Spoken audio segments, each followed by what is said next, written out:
one brief year, and at the time ESPN was just starting to go. So Steve Levy was around. I met a few people, Linda Cohen, nice people, and I just said, stick with it. I think this ESPN thing has a chance. Just stay with it. Oh, you gave him the advice to have the stick-to-itiveness to hang in there with the ESPN. I think it's got a chance to make some money. I don't know how much money, but I think it has a chance, and I'm glad they listened to me. Yeah, Nick, I have to ask you, you're 1 year in Hartford. What the hell did you do for a year in Hartford? I shopped for insurance. That's what I did. Did you just buy a bunch of cars just to insure and keep shopping on the weekend? They said, you're going to love it. You will have the best insurance you'll ever have. It's the insurance capital of the world. Is that maybe the worst city you've ever been to?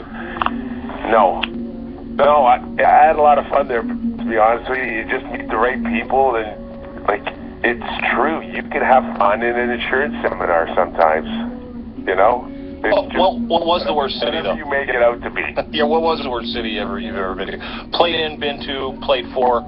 I can't say there's one. I've had give me a couple. Everywhere I played. I know you have, but honestly, I know. You can find a dive on the corner, and as long as there's a jukebox and some beer, you can have fun. I'm telling you. What's your go-to song in the juke, Nick? I don't know.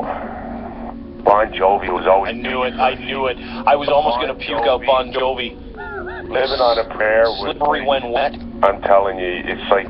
It was like watching Rolly Fingers come out of the bullpen. It was just great. But what city did you go to that was like, there again? And maybe not. I know you like to have fun, and you used to party, and you everywhere you went, it was always right.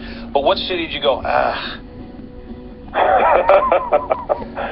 It's got to be one. Pros? When you're in the American Hockey League, there's, you could just sit there and go, okay, how fast can we get out of here? Even Binghamton, New York.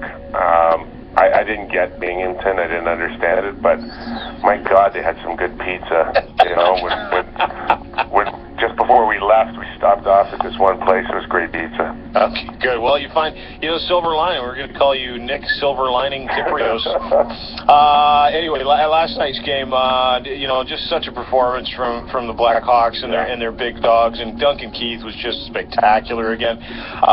Did you expect that from the Chicago? You did? Yeah, no question. And we're not doing the series. Darren Millard's crew's doing the series, and we were with him the other night. And Darren Pang just looks at me and says, "Oh, Game 7 for sure."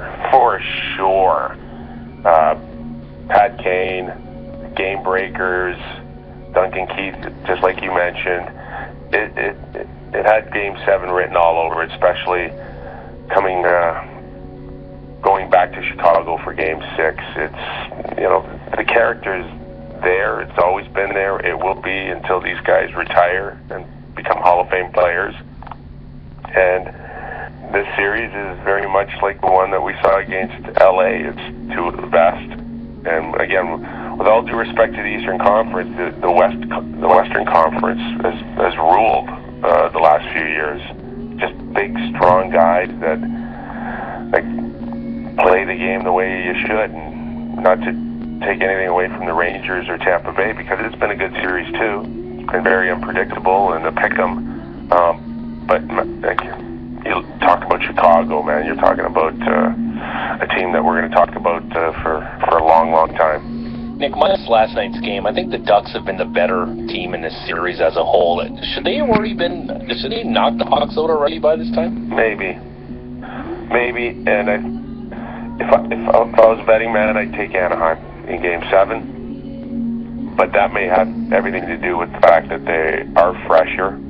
They haven't played as much hockey over the years, and yet it's going to take every ounce of them to put Chicago away. But can you really bet on, and that's that, and I would say popular opinion or basic hockey IQ and logic would dictate you're probably correct. Yeah. But can you bet on the intangible, which is the fact that you've got a team with maybe 4, possibly 5 Hall of Famers on it. You got a Hall of Fame coach, guys that have won there, guys that have gotten it done despite their depth or lack thereof. I mean, can you really bet against those guys in a Game 7? You just answered your own question on shouldn't have Anaheim put them away by now and why haven't they, right? Yeah. You nailed it right there, because they're special players, and we've seen a lot of talented guys over the years, but then you have all of that mixed in, and that's what you end up with, special players. And Taves is special, Kane is special, Keith, and these guys just find a way to say, I'll find a way, and they did last night. And that's why you wouldn't bet against them in Game 7. Nick, really the percentages will tell you Anaheim will win. Nick, really quick, Boudreau saved his job by getting here, hasn't he? Yes, and it probably changed the dominoes of the coaching world.